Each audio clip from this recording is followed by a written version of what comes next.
The Jesse Blake Sports Report with Jesse Blake.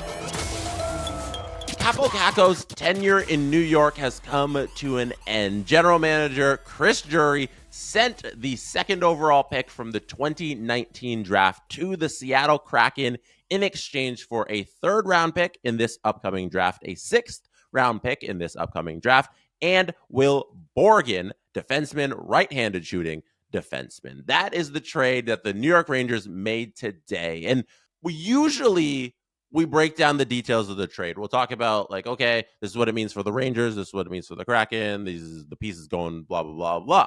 And we're going to do that. But I just want to talk about Kaapo's time as a Ranger first. And then we'll do all that fun stuff. Because there's a timbre of disappointment in my voice. I don't know if you can hear it, but it is there. Because this era that Kaapo spent as a New York Ranger, it feels incomplete, it feels unfinished, and it feels like he was never given a real shot to be the true Ranger that he could have been. Kaapo never reached over 15 minutes of ice time. He never averaged more than 15-30 of ice time as a Ranger in a season. These past two seasons, his time on ice has actually gone down. He's playing about 13-30 so far this year for the Rangers. And I start with the ice time because it's indicative of how little opportunity these last two seasons in particular Kaapo was given by the coach and the general manager. And I think they have worked in tandem here. And the GM and the head coach that has been here, whether it's Laviolette, who's here now, or Gerard Gallant before that, and Drury's been here since 2021, so he's sat through a large chunk of Kaapo's era as a Ranger. They've never believed in this player, and it's evident by the roles that they've given him in this lineup, which is bottom 6 minutes. And that's all he's had so far in his NHL career. So for Kaapo, you're happy for this player. He spoke out over the weekend about being scratched on Sunday against St. Louis. It was coming off their awful loss on Saturday to the Kings. They lose again to St. Louis on Sunday, and Kaapo is scratched, even though he had a decent game on Saturday against the Kings. And he speaks about how he doesn't know why it's the young guys, himself, he's speaking about himself, that get the burden of being scratched to send the message. And the reports say, Drury says, it's all been leaked out, that had nothing to do with the trade. But it's not that singular moment that had to do with the trade. That moment wasn't the only moment of frustration in Kaapo Kakko's tenure as a Ranger. That moment was just the end of everything that has accumulated throughout his years as a Ranger. He's put up half a point a game numbers in his best NHL season, which is 2 years removed now. He's about doing that the same. He hasn't really fallen out from that level. The offensive abilities that Kaapo is projected to have coming out of the 2019 draft as a second overall pick are never going to materialize. At least I don't believe that at 23 now, with the years he's had in the league, he's not going to be a point a game player, this top offensive talent, the type of talent you want at second overall in the draft. But that does not mean he's not also a very useful two-way winger who can play top 6 minutes if you give him that runway. And he has been very successful when he's had a little bit of chances here to play for the Rangers. But every time they give him something, they've always taken it back. They've always played him that 13 minutes that I go back to. That's not enough for a young player who's trying to find his way in this league. He's never given that real shot to find his footing, to be more than just, okay, a modest offensive talent, somebody who's going to try really hard, but not be a superstar. And now in Seattle, so we'll go to the little trade breakdown part, because his journey now starts back up in Seattle, where he's going to get an opportunity to hopefully show that he's more than what he's displayed in New York. For Seattle, they're getting a project in Kakko in exchange for a defenseman who is extremely expendable. Will Borgen, 27 years old, is going to be a UFA this coming offseason. He was always going to be moved by the Seattle Kraken at some point this season because they didn't plan on extending him.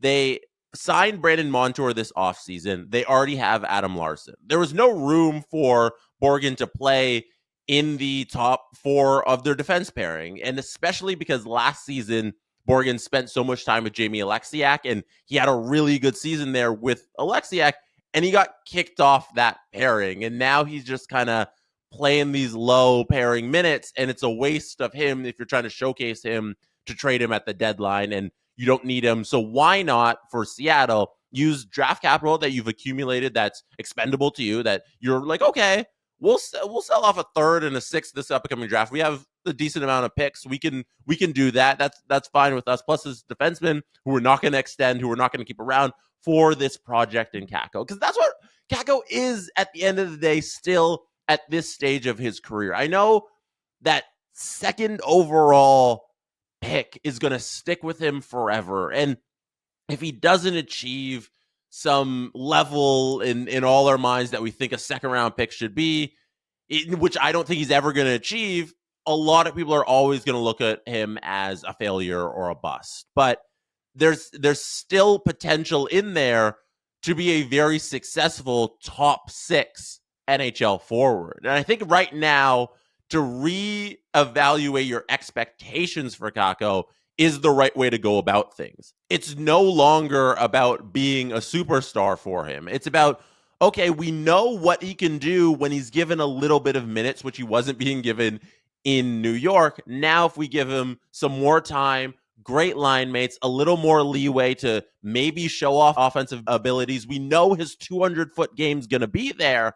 Maybe Kakko can stay steady at maybe a 0.75 point a game player and display something special here with the Kraken. So that's Kakko's kind of journey and what the Kraken are looking at and why they acquired him and why I think they did a great job in this deal. And for the Rangers acquiring Will Borgen, good deal for them in terms of they need this for their roster. They traded away Jacob Trouba, but they also need a human to fill that spot that Jacob Trouba left. And Borgen kind of plays like similar to Trouba. Trouba was an offensive defenseman at one point in his career, and he had to merge into this defensive, hard-hitting defenseman. But Borgen's always been that at his size, at his skill ability. He's not going to be scoring a million goals from the back end. He's not inept at skating. He's going to be useful getting the puck out of the zone and handling it there. He can handle the puck a bit, but he's also just going to be maintaining the back end and playing a defensive style of hockey.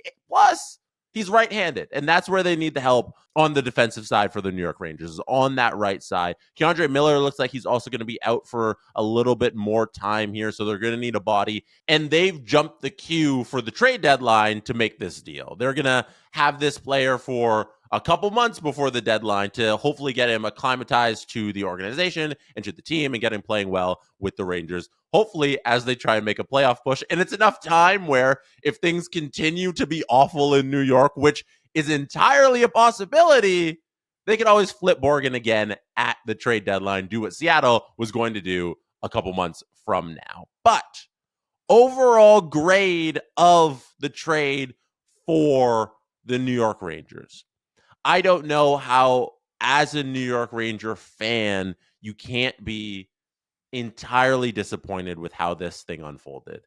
That's somebody that you never really gave a chance to develop, who didn't grab the reins on his own, if we're being honest, to develop into that star player, but he was also not supported by management at any level. So to see a second pick who you're so hopeful for, who you saw glimpses of great hockey out of, to see him traded for a third and a sixth and third pairing defenseman, it's a useful defenseman that you're getting.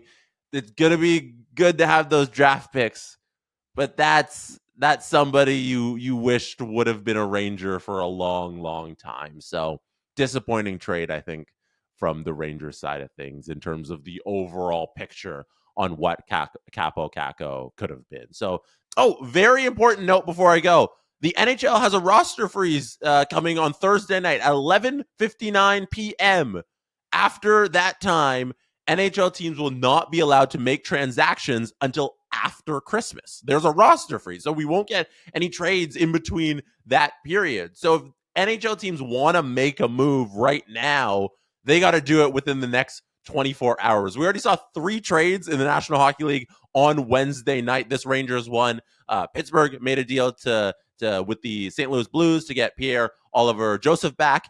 And then the Montreal Canadiens made a weird little trade with the Nashville Predators. So we saw all that come down on Wednesday night. Maybe we get some more stuff on Thursday. I'll be on the lookout for all of the fun stuff happening in the NHL on Thursday if we get any big drama ahead of the roster freeze. Don't forget to hit subscribe on the Jesse Blake Sports Report YouTube channel. I appreciate you if you hit subscribe, and I appreciate you for watching or listening right now, because you could have been anywhere in the world but you chose to be watching or listening, and I appreciate that. Good night from And that is how it's done.